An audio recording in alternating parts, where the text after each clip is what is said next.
de remettre le Congo debout pour que le Congo puisse enfin exercer son rôle historique, son rôle naturel d'être un géant au cœur de l'Afrique et qui doit pouvoir être un leader du développement pour l'Afrique centrale, mais aussi de tout le continent. Éric Nindou, le chef de l'État, après sa prestation de serment, a levé un voile en reconnaissant certaines faiblesses qui ne devraient plus être d'actualité dans son nouveau mandat. Est-ce que le temps qui a été pris dans la sélection du membre du gouvernement, on peut se dire que c'était un peu pour que ses collaborateurs puissent s'imprégner de sa vision, ou bien c'était la recherche d'une certaine harmonisation de points de vue, parce qu'il a une large majorité à l'Assemblée nationale?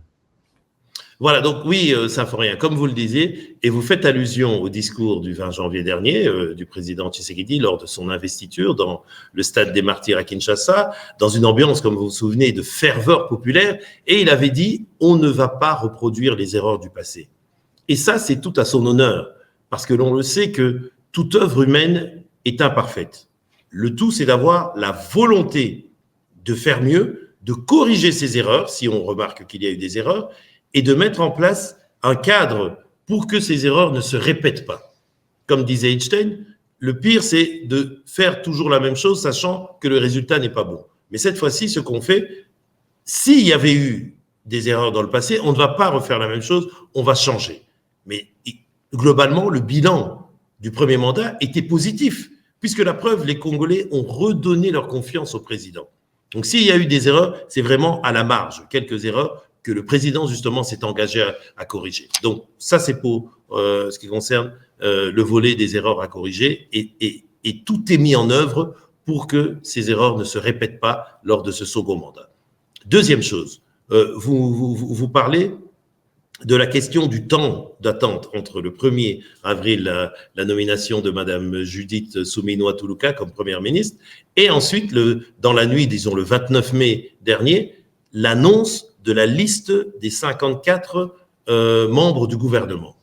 Eh bien, ce temps, c'était un temps, non pas pour essayer d'harmoniser, soi-disant, une vision par rapport à la vision du président. Non, c'était un temps nécessaire dans toute démocratie, comme je vous dis, qui se veut semi-présidentielle, où le gouvernement doit refléter la majorité parlementaire. C'était le temps de trouver les bons équilibres entre les alliés du président, ses partenaires, pour qu'ils puissent être représentés au sein du gouvernement, avec une exigence. Et c'est ça peut-être qui a pris peut-être un peu de temps, c'est qu'il fallait choisir les bons acteurs et les bonnes actrices qui vont pouvoir travailler au sein de ce gouvernement, selon des critères précis. Et comme la première ministre qui l'a dit, puisque c'est elle qui présente la liste du gouvernement au président, qui lui la valide et signe l'ordonnance qui nomme les ministres.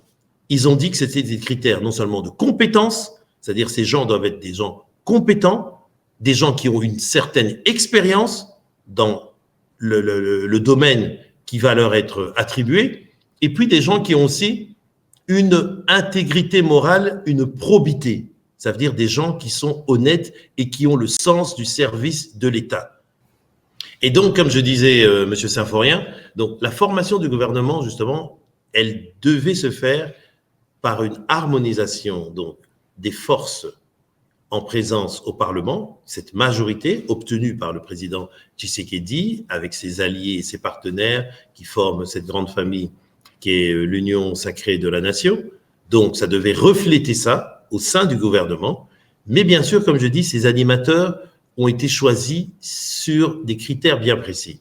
Et c'est la première ministre, Madame Judith Suminwa-Tuluka, qui l'a dit, c'est d'abord le critère de compétence. Ce sont des gens qui connaissent les domaines sur lesquels ils vont devoir travailler.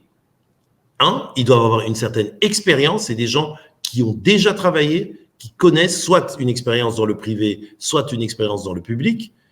Même malgré certains pour leur jeune âge, certains ont la trentaine, mais ils ont déjà une expérience professionnelle.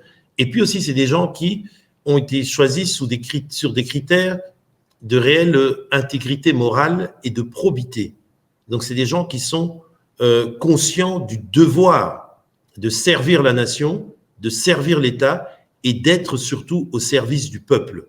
Parce qu'un gouvernement, ça sert à quoi? Un gouvernement, ça sert à mener une politique, à mettre en œuvre des actions, mais pour le bien de la population.